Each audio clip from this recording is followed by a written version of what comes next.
স্বামী মারা যাওয়ায় উপায় না পেয়ে 4 বছরের ছোট্ট মেয়েটাকে নিয়ে যেদিন বোনের বাসায় উঠেছিলাম, সেদিন না বুঝতে পারলেও আন্দাজ করতে পেরেছিলাম আমারই আগমনে আমার ছোট বোন আর তার স্বামী একদমই খুশি হয়নি। কিন্তু আমি যে নিরুপায় ছিলাম, না ছিল বাবা মা, না ছিল বড় ভাই, দুই কুলে থাকার জন্য শুধুমাত্র এই ছোট্ট বোনটাই ছিল। তাই বাধ্য হয়ে ছোট বোনটার বাড়িতেই ঠাঁই নিতে হলো আমার। ছোট বোনটার বাড়িতে এসেছি প্রায় 1 সপ্তাহের মতো হলো। খেয়াল করে দেখলাম যে বোনটা আর আগের মতো আমাকে আপু আপু বলে ডাকে না, আমার সাথে নরম ভাবে কথাও বলে না। বাড়ির কাজগুলো থেকেও সে নিজেকে সরিয়ে ফেলেছে। বুঝতে পারলাম যে সে আমার আপন বোন হলেও আমার এভাবে আসাতে সে মোটেও খুশি নয়। চুপচাপ ঘরের কাজ সমস্ত কিছুই করে নিলাম। মেয়েটাকে নিয়ে বাড়ির একটা কোনায় পড়ে থাকতাম, কারণ আমার যে আর যাওয়ার জায়গা নেই। এই ছোট বাচ্চাটাকে নিয়ে কোথায় যাব আমি? তাই চুপচাপ সবকিছু সহ্য করেই নিতাম। একদিন রাতে সব থালা বাসন ধুয়ে রুমে আসার সময় বোনের রুম থেকে কিছু কথা আমার কানে এসে লাগলো। বুঝতে পারলাম যে তারা আমাকে নিয়ে কিছু একটা বলছে। শোনাটা ঠিক হবে না, তাও অবাধ্য মন তো আর মানে না। তাই দরজার কাছে দাঁড়িয়ে শুনতে লাগলাম তাদের কথা।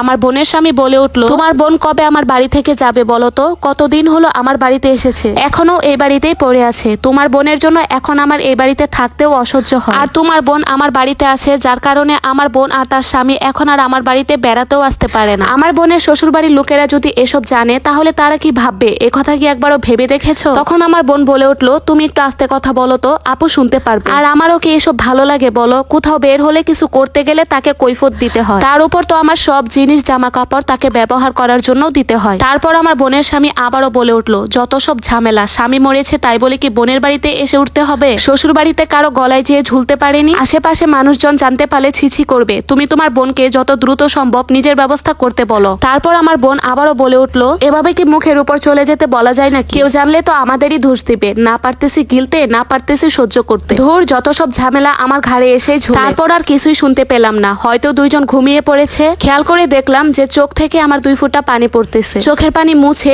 হাসি মুখে রুমে চলে আসলাম। দরজা ঠেলে ভিতরে এসে দেখি আমার 4 বছরের ছোট্ট মেয়েটা বিছানার উপর বসে খেলছে। আমাকে দেখেই সে প্রশ্ন করলো, আম্মু আমরা কখন বাসায় যাব? আব্বু কখন আমাদের নিতে আসবে? খালামনির বাসায় আমার আর ভালো লাগছে না। মেয়ের কথা শুনে প্রাণপণ চেষ্টা করছি চোখের পানি আটকানো। মেয়ের কাছে এসে জড়িয়ে ধরে তাকে মিথ্যা আশ্বাস দিতে লাগলাম। মেয়েকে বললাম, আসবে সোনা আসবে, তোমার আব্বু কিছুদিন পরেই আমাদের নিতে আসবে। তুমি এখন লক্ষ্মী মেয়ের মতো ঘুমিয়ে যাও। মেয়েটা আমার এক বুক আশা নিয়ে ঘুমিয়ে পড়ল। আমার স্বামী 1 মাস আগেই রোড অ্যাক্সিডেন্ট করে মারা যায়। আমার স্বামীর আপন বলতে তার মা, বড় ভাই আর একটা বোন ছিল। আমাদের বিয়ের কয়েক মাস পর আমার শাশুড়ি দুনিয়ার মায়া ত্যাগ করে চলে যায়। তবে আমার মেয়ে আর স্বামীকে নিয়ে বেশ ভালোই চলছিল আমাদের সংসার। আমার স্বামী যখন বেঁচে ছিল তখন আমাদের আত্মীয় স্বজনের কোনো অভাবই ছিল না, কিন্তু আমার স্বামীর মৃত্যুর পর আর কেউ আমাদের পাশে এসে দাঁড়ায়, এমনকি তার ভাই আর বোনও না। এখন হাড়ে হাড়ে টের পাচ্ছি তারা শুধুমাত্র নামেই আমাদের আত্মীয় ছিল। আমার স্বামী যখন ছিল তখন সপ্তাহে 2-3 বার আমার ছোট বোনটা আমাকে ফোন করতো। তাদের বাসায় বেড়াতে আসলে আমাদের আপ্যায়নও করতো অনেক। কিন্তু এখন হায়রে আফসোস, হঠাৎ করে আজকে দুপুরে গোসল সেরে বের হতে না হতেই শুনতে পেলাম যে আমার ছোট বোনটা জোরে কাউকে ধমকাচ্ছে। আমি রুম থেকে দ্রুত বের হয়ে দেখলাম যে আমার ছোট বোন আমার ছোট মেয়েটাকে ধমকাচ্ছে। আমার ছোট বোন আমার ছোট্ট মাসুম মেয়েটাকে জোরে জোরে ধমকিয়ে বলতে লাগলো, এই তুই কাকে জিজ্ঞাসা করে ফ্রিজ থেকে কেক বের করেছিস? এটা আমার স্বামী এনেছে খাবে বলে, আর তুই কিনা এটা খেয়ে ফেলেছিস।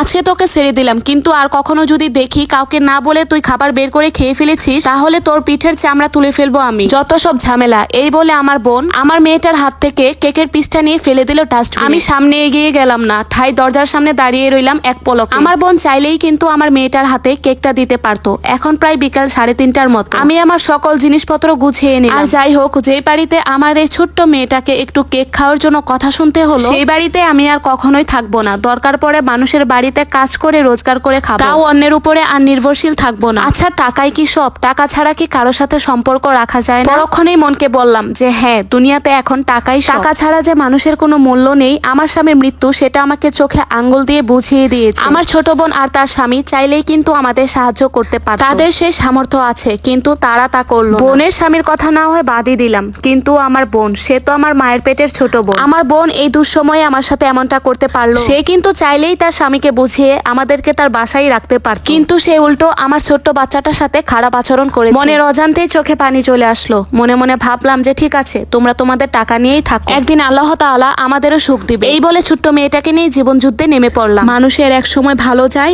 এক সময় খারাপ যায়।